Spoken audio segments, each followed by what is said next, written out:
Bienvenue sur Africa 24 dans cette nouvelle édition du Non-Stop Info. Sommaire de l'actualité, l'UDPS ne soutiendra pas une candidature de l'opposition non issue de ses rangs.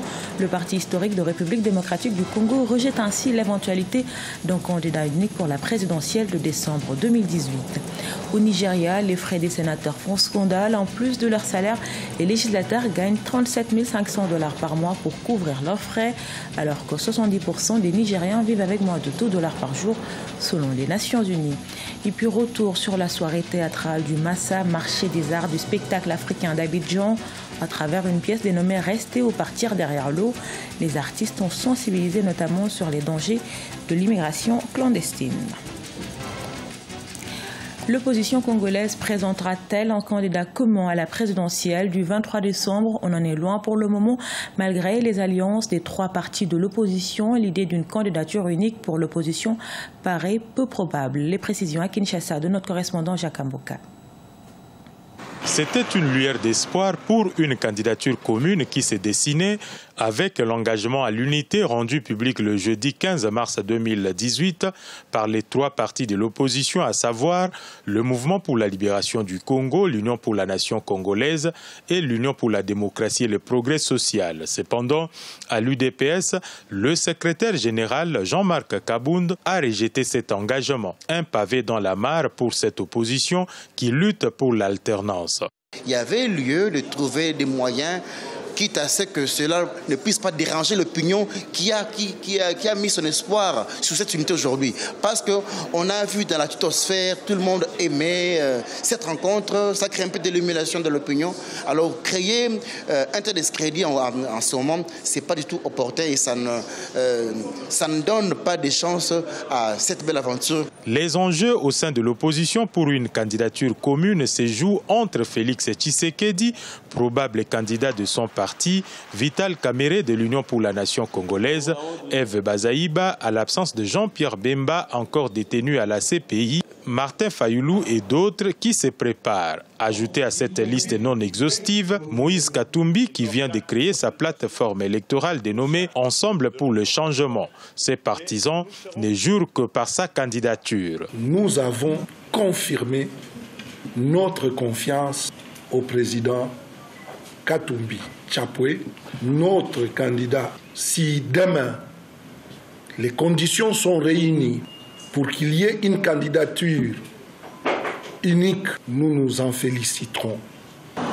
L'élan de la dynamique mobilisatrice d'énergie en vue d'une candidature commune de l'opposition est en train de se stopper. Quand on considère par ailleurs que les deux cadres du parti lumumbiste unifié d'Antoine Gizenga, à savoir Lougi Gizenga et Adolphe Muzitu, jusque-là alliés à la majorité présidentielle, viennent d'être écartés de la direction du parti, leur rapprochement avec l'opposition dans le but d'envisager une candidature unique est à la base de cette sanction. Quel est le revenu d'un parlementaire au Nigeria? Longtemps en suspense, un sénateur vient de révéler la somme. En plus d'une prime mensuelle de 13,5 millions de naira, les législateurs du Sénat gagnent plus de 750 000 naira par mois, un salaire qui suscite l'indignation chez les populations. Cheikh Omar Bandaogo. Membre du All Progressives Congress, le parti du président Muhammadu Buhari, le sénateur Shehu Sani a une réputation de semeur de discorde. Il l'a encore prouvé récemment en faisant des révélations sur le salaire des sénateurs. Un salaire estimé à 37 500 $, soit 13,5 millions de naira par sénateur par mois. J'ai rendu l'information publique afin que la loi du secret prenne fin et que les Nigériens puissent se concentrer sur d'autres domaines au secteur de gouvernance comme la présidence et les assemblées d'État.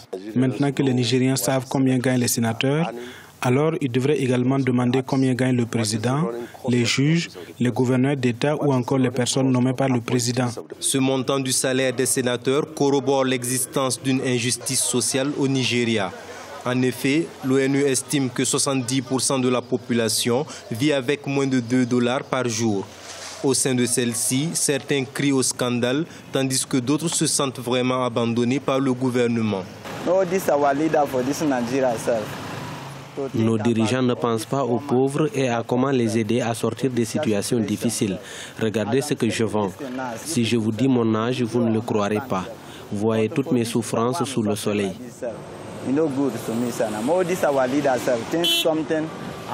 Ce n'est pas bon, mais nos dirigeants ne pensent pas à nous. Nous vendons à la sauvette, non pas parce que nous aimons ça, mais pour survivre.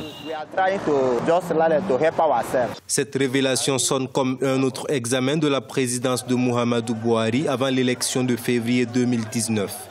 Selon le FMI, la population s'est appauvrie depuis sa prise du pouvoir en 2015. L'indignation du public concernant l'écart entre les riches et les pauvres pourrait donc devenir le sujet important de la campagne électorale dans les mois à venir. Le groupe français Rougier, qui emploie 3000 personnes, dont 97% en Afrique, a déposé le bilan en cause, selon le négociant, l'engorgement chronique du port conventionnel de Douala, une accusation démentie par la direction du port camerounais. Badawi Adidjatou.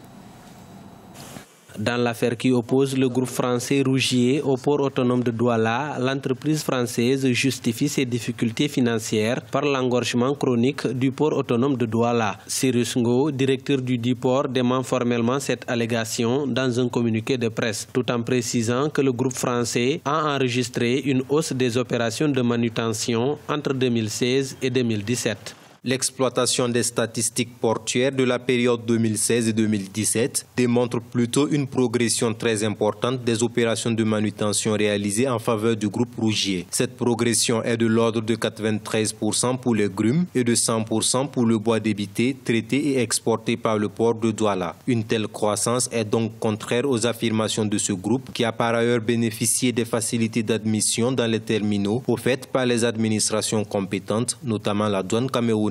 L'entreprise française Rougier insiste sur le fait que l'engorgement du port autonome de Douala perturbe profondément le fonctionnement de ses filiales. Le groupe précise qu'à cause de la non-implication du gouvernement camerounais dans cette affaire, il a dû mettre 700 personnes en situation de chômage technique. Le groupe Rougier espère avoir gain de cause à l'issue de cette affaire portée devant le tribunal du commerce de Poitiers en France. Il apparaît que le groupe a engagé une demande de procédure de redressement judiciaire au niveau de la justice française. On va considérer que c'est une procédure collective et que c'est dans l'ordre normal des choses. Et lorsque la responsabilité du port sera établie, à partir des preuves apportées par le groupe, d'établir la responsabilité du port autonome de Douala. Mais tant que cette preuve n'est pas établie, je ne pense pas que le plan de redressement soit validé par la justice. Pour l'heure, les infrastructures du port autonome de Douala font l'objet d'un vaste programme de rénovation dans l'optique d'améliorer sa compétitivité. Le 7 mars 2018, les autorités du port autonome de Douala et ceux du port d'Anvers en Belgique ont signé un accord visant à augmenter les flux de marchandises vers l'Europe. En Côte d'Ivoire, le Massa, le marché des arts du spectacle africain d'Abidjan, utilise le théâtre pour éveiller les consciences sur l'immigration clandestine et le terrorisme, souvent considéré à tort comme réservé aux enfants. Le conte permet aux artistes d'aborder les sujets d'actualité tout en sensibilisant les populations. Reportage de notre correspondant à Abidjan, Olivier Conan. Partir n'est pas un délit, mais rester n'est pas un défaut. C'est le message choc délivré au public qui a fait le déplacement au Palais de la Culture de Treichville dans le cadre de la soirée théâtrale du Massa, marché des arts du spectacle africain. Rester ou partir derrière l'eau, c'est le titre de la pièce de théâtre proposée aux amateurs d'art dramatique. Un fils unique décide d'aller s'installer en Europe à tout prix. Sa mère est d'accord, mais son père s'y oppose. Cette pièce est présentée par les comédiens humoristes comme leur contribution afin de freiner le phénomène de l'immigration clandestine illégale en Europe.